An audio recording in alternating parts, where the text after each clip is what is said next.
Bijou Theater on February 7th with Martin Gable and Nancy Kelly. Norman Corwin's play, The Rivalry. Some finales feel warm. This one feels like the lights go out. Richard Boone was the steady heart of Have Gun. Will Travel, playing Paladin Paladin with calm charm and quiet danger. He could lift one eyebrow and tell a whole story. So when you reach his final episode, it hits weirdly hard. The pacing feels slower. The silences feel louder. You notice every glance, every pause, like the show is holding its breath. Knowing it's the last ride makes it tough to watch, even for fans who think they're ready. Because you're watching a goodbye you can feel too. Richard Boone lived a life full of grit, talent, and surprises too. Join us as we rewind from the start, meet the people closest to him, and face that goodbye. Los Angeles roots, and a war that changed everything. Richard Allen Boone was born in Los Angeles, California, the second child of Cecile Beckerman and Kirk E. Boone, a corporate lawyer. His mother was Jewish, the daughter of immigrants from Russia. Boone was also a distant descendant of Squire Boone, the brother of frontiersman Daniel Boone. He grew up in California and graduated from Hoover High School in Glendale. After that, he attended Stanford University in Palo Alto and joined the Theta Chi fraternity, but he did not finish. A 1951 Valley Times article later described a wild Stanford prank from that period. Boone and some fraternity brothers got a lifelike dummy for a practical joke. They called a friend and told him to rush over, then hid the dummy in shrubs and pushed it into the street when they thought the friend's car was coming. The car turned out to belong to Mrs. Herbert Hoover. When her car hit the dummy, she jumped out in panic, thinking she had struck a real person. In the commotion, she slipped and sprained her ankle. Stanford investigated and said the jokesters were wasting their flair for showmanship as Stanford students. Boone left school and moved into an artist's colony. At that stage, he still wanted to be an artist. He studied at the Los Angeles Art Students League, Stanford, and the Chouinard Art Institute, with dreams of becoming a world-famous painter. Then, the world shifted. In 1941, Boone joined the United States Navy and served on 3 ships in the Pacific during World War II. He saw combat as an aviation ordnance man, air crewman, and tail gunner on Grumman TBF Avenger torpedo bombers, ending his service with the rank of Petty Officer First Class. Military life was not built for painting, so he turned to writing instead. He wrote short stories imitating Dos Passos and Hemingway, but he quickly realized his dialogue was not strong yet. That need to understand dialogue would quietly guide him toward acting, and later toward the kind of calm control we see in his final years on screen. From stage to live TV. Boone's first real push toward theater came early. As a young man, he attended the San Diego Army and Navy Academy in Carlsbad, California, where Virginia Atkinson introduced him to theater.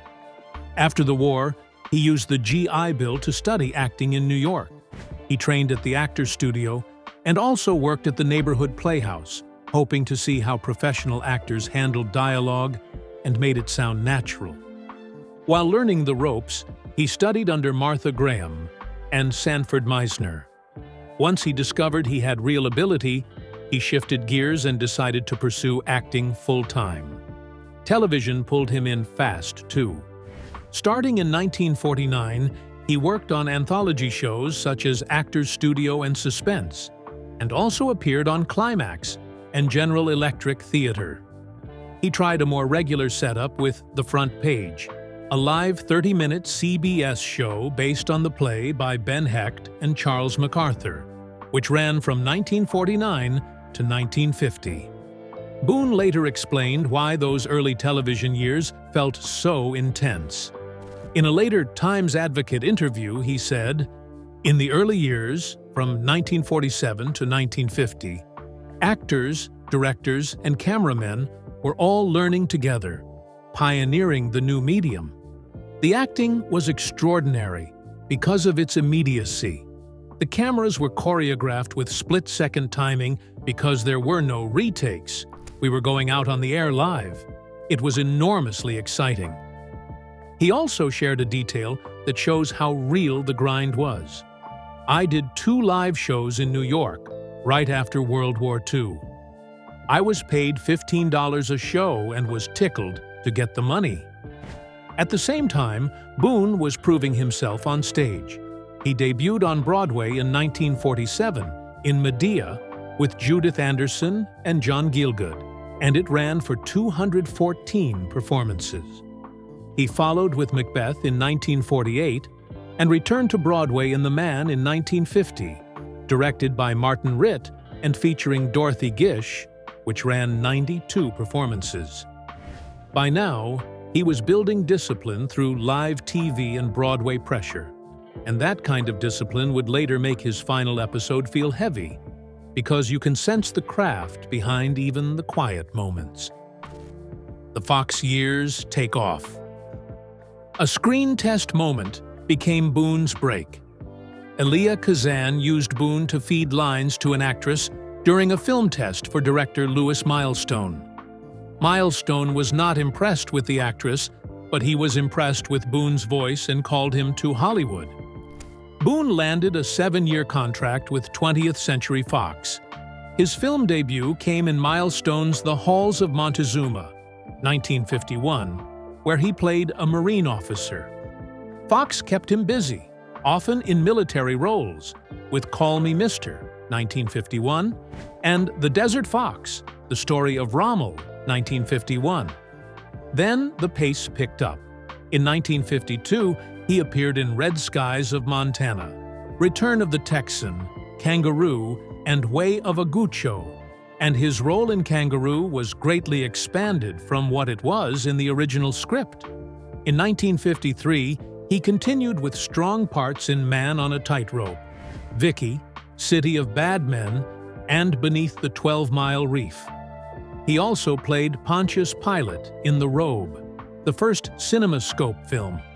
He had only one scene, but it landed because he gives instructions to Richard Burton's character, the centurion ordered to crucify Christ.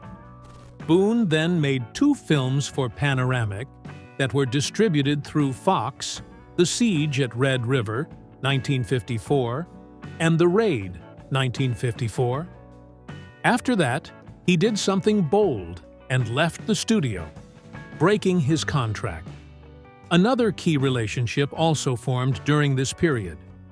While filming The Halls of Montezuma, Boone befriended Jack Webb, who was producing and starring in Dragnet. Boone appeared in the film version of Dragnet, 1954, and that connection opened the door to a TV role that would change how audiences saw him. Around this same time, the Los Angeles Times described Boone as 20th Century Fox's new discovery, and pointed out that he was a Los Angeles boy who was already a veteran of Broadway and a huge number of television shows. He was building momentum fast, and the next turn made him a household face. Medic, Westerns, and the personal life behind the public face. From 1954 to 1956, Boone became widely recognized as the lead of the NBC medical drama Medic. He played Dr. Conrad Steiner, introducing and narrating episodes, and sometimes appearing in the stories as well. The show was known for focusing on medical procedures and aiming for realism. Boone earned an Emmy nomination in 1955 for Best Actor Starring in a Regular Series. He also noticed how strongly TV fame sticks. In 1956, he told the Petaluma Argus-Courier, "All the people are coming up to me and making some joke about my being in Medic. They can't understand why I don't fall down laughing. But for 3 years, I didn't play anything but dirty men at 20th Century Fox. Why? I seldom got to shave. Now, look at me. Medic did this for me. I'm getting my pick of pictures." While on Medic, Boone continued to appear in films and guest star on television shows. In movies, he worked in westerns such as 10 Wanted Men with Randolph Scott, Man Without a Star with Kirk Douglas, and Robber's Roost with George Montgomery. He also appeared in films like Battle Stations, Star in the Dust, and Away All Boats. On television, he guest starred on General Electric Theater, Lux Video Theater, the Ford Television Theater, Studio One in Hollywood, Climax, and Matinee Theater, including a production of Wuthering Heights. In 1957, he had what many consider one of his best film roles in The Tall T with Randolph Scott. That same year, he co-starred with Eleanor Parker in Lizzie and played a villain in The Garment Jungle. So by the time Have Gun, Will Travel arrived, Boone was already carrying a full life of experience. The pressure of live TV, the discipline of Broadway, the pace of studio films, and the public attention of a hit series. His personal life had also moved through major changes.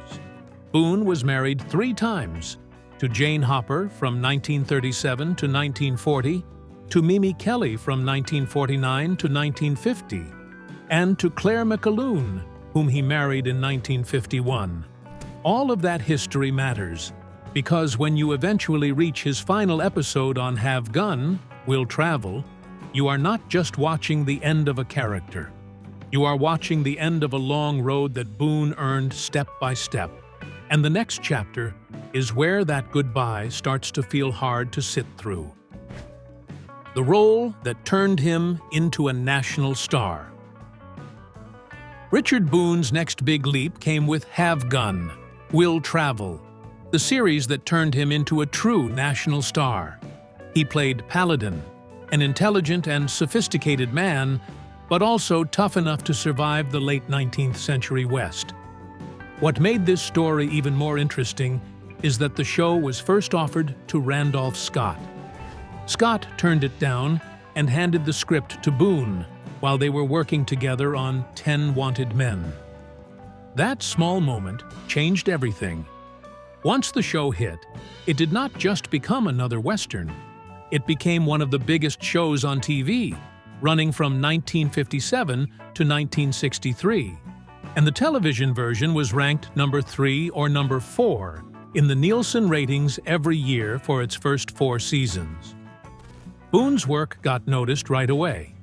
He received Emmy nominations again in 1959 and 1960, adding to his growing reputation as a serious actor who could carry a show without needing flashy tricks. The premise helped.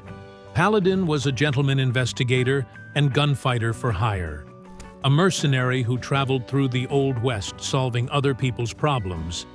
He charged steep fees to clients who could afford it, usually $1,000 per job, but he also helped poor people for free when they truly needed him. That balance mattered. It made him feel like more than a hired gun. It made him feel like a man with a code. And once viewers got used to that idea, they kept coming back. Because with Paladin, the problem was never as simple as good guys and bad guys. And that is where the emotional weight starts building toward the end. Who Paladin was when the hat came off. Paladin was written as a man of 2 worlds, and Boone leaned into that contrast. When he was not working a case, his home base was the Hotel Carlton in San Francisco. There, he lived like a successful businessman and bon vivant. He wore elegant, custom-made suits, drank fine wine, played the piano, and attended the opera and other cultural events. He was highly educated and could quote classic literature, philosophy, scripture, and case law. He spoke several languages. He was also shown as an expert chess player, poker player, and swordsman. He even trained in Chinese martial arts in San Francisco in several episodes, working with a kung fu master. On top of that, he had status. He was president of the San Francisco Stock Exchange Club. But when the job called, he turned into something else. Paladin changed into all-black Western clothing and went out into danger. His main weapon was a custom-made .45 caliber Colt single-action Army revolver, carried in a black holster with a platinum chess knight symbol, hanging from a black gun belt. He also carried a lever-action Marlin rifle, also marked with that knight symbol, and sometimes a small derringer concealed under his belt. Even his calling card became famous. He handed out a business card printed with "Have Gun Will Travel" and a white knight chess piece, plus the words "Wire Paladin" and "San Francisco." A close-up of that card was even used as a title card between scenes.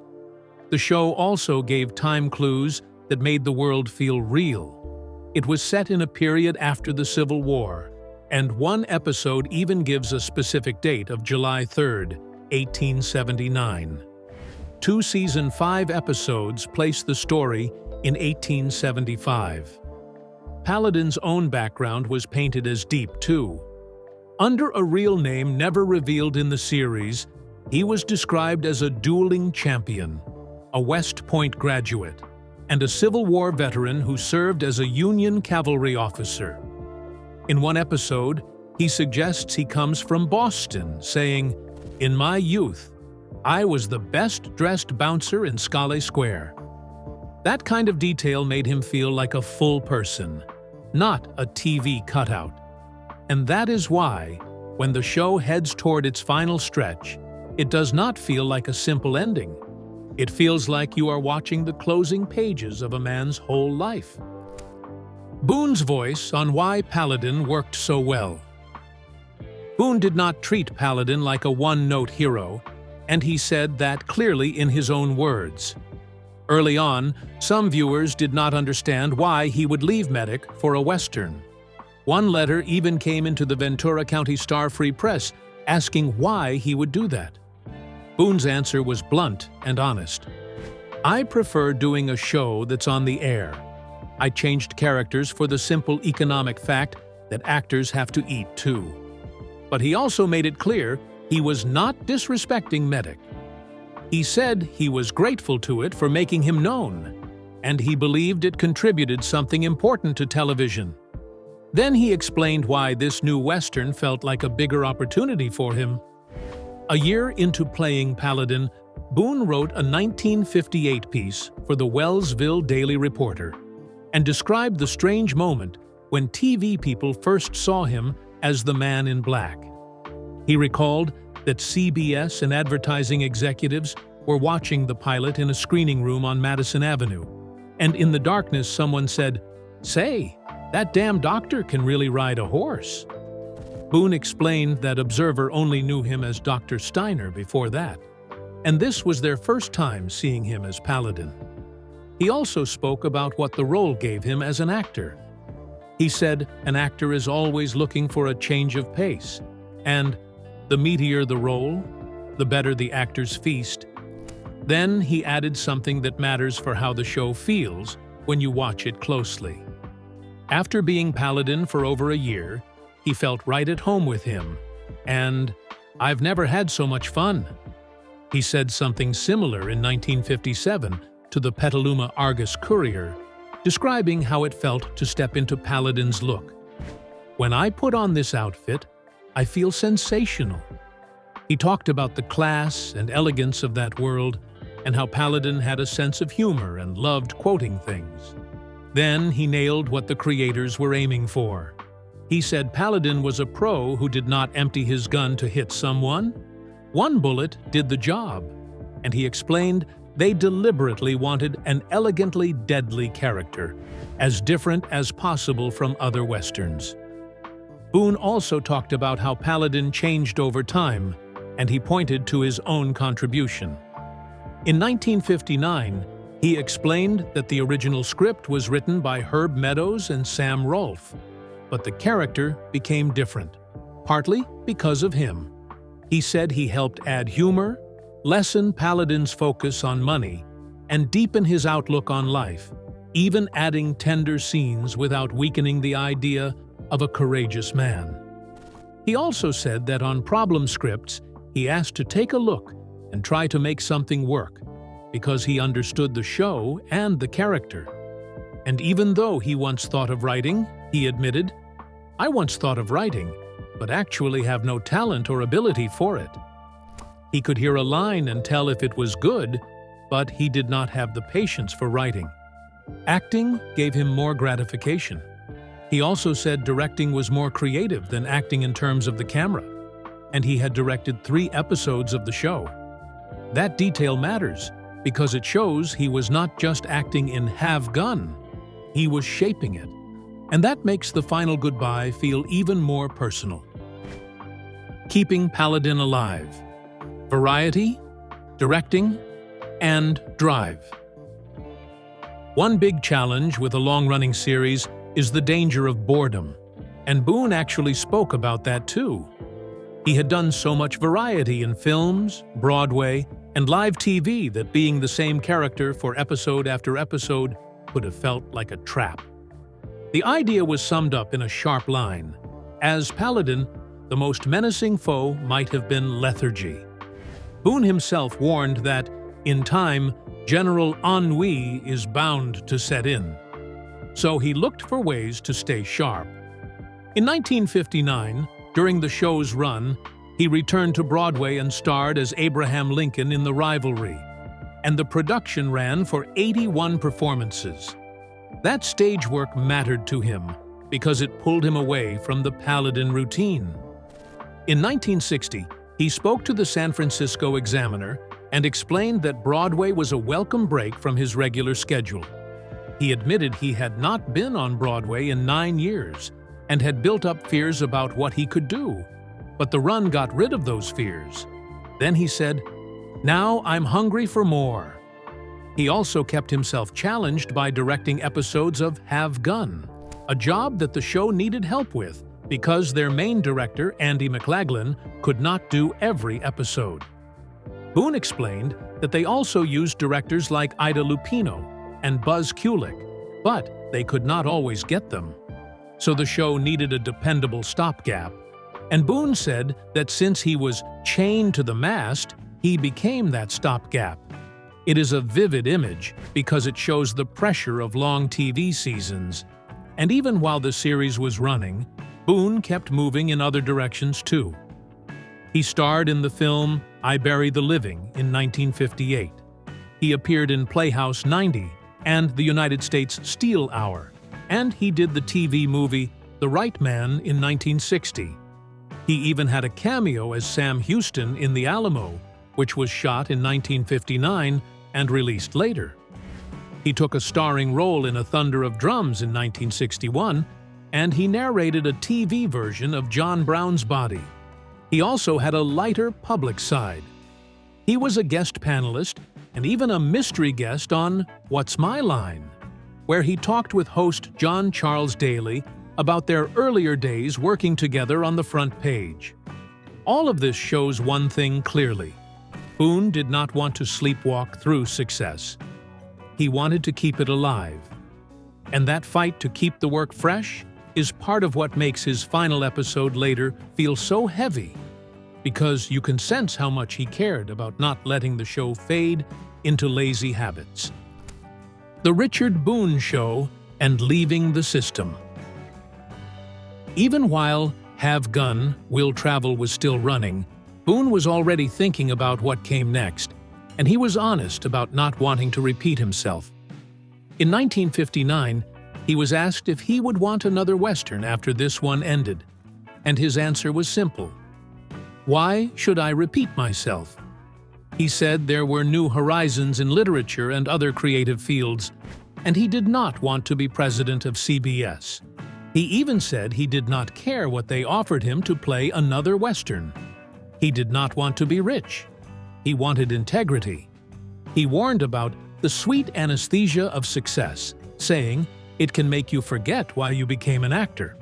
He also talked about what mattered most to him personally, saying his wife and his son were very important to him, and he wanted his son to be proud of what he had done someday.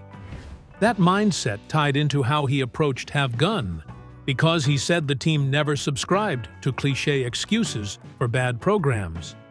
He listed the kind of lines people use to justify lazy work, like, "This one's for the bank," And then he drew the line.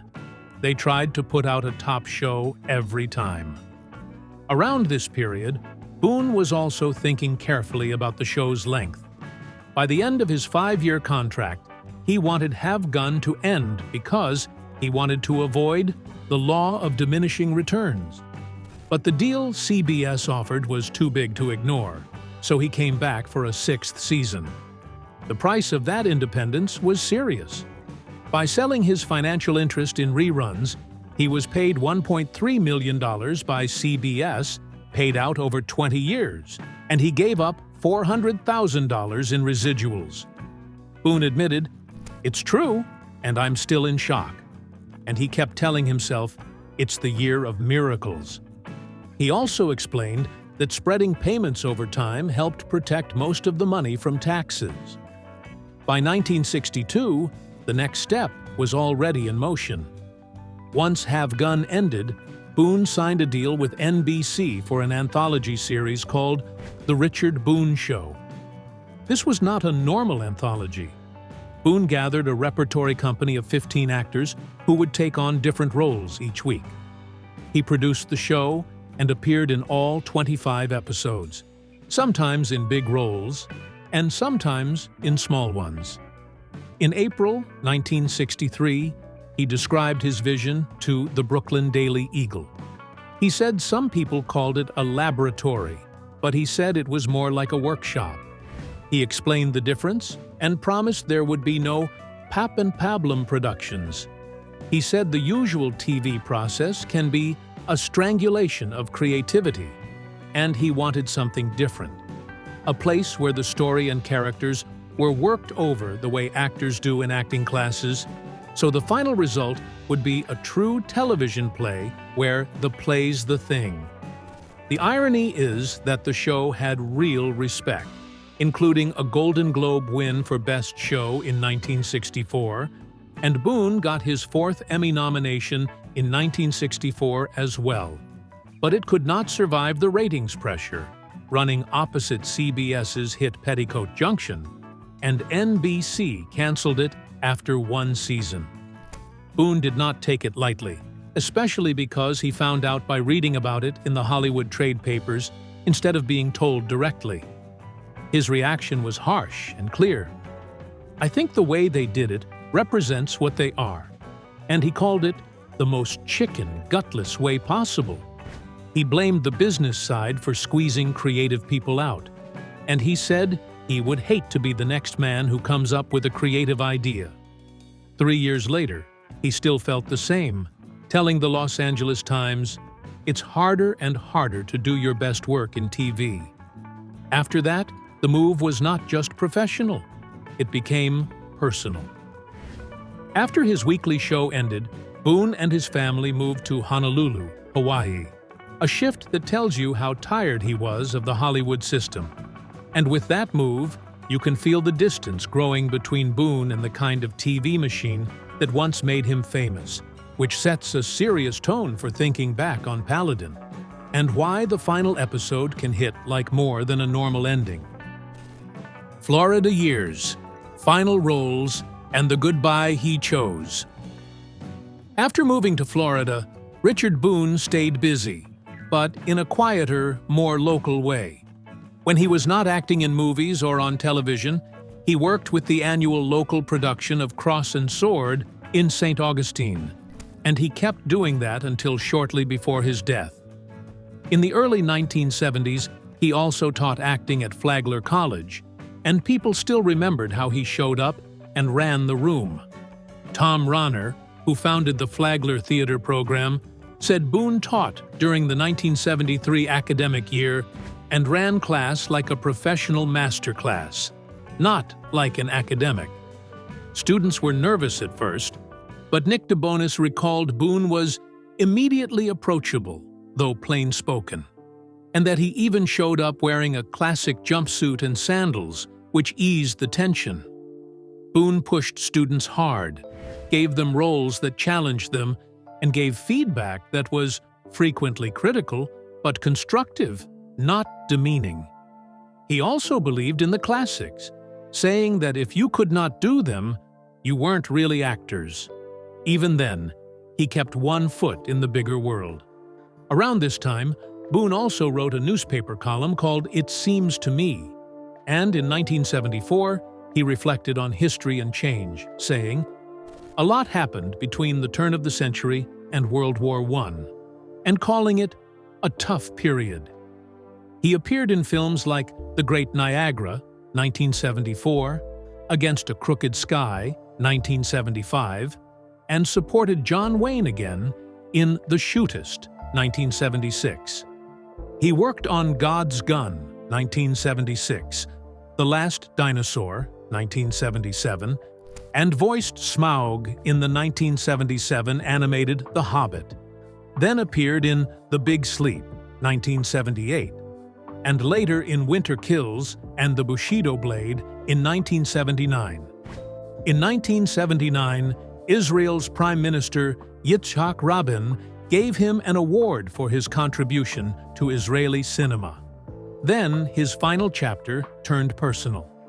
Ronner recalled that when Boone was diagnosed with throat cancer, he refused treatment and became reclusive, not wanting to be remembered as an object of pity.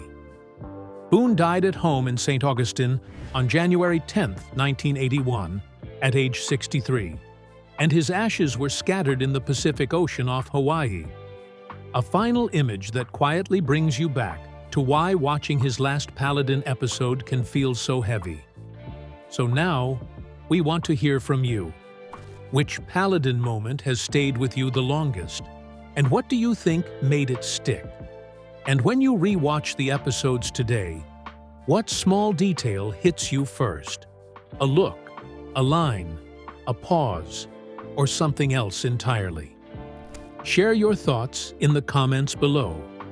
And don't forget to hit like, subscribe, and stay tuned for more incredible stories from Hollywood's fascinating history. See you next time.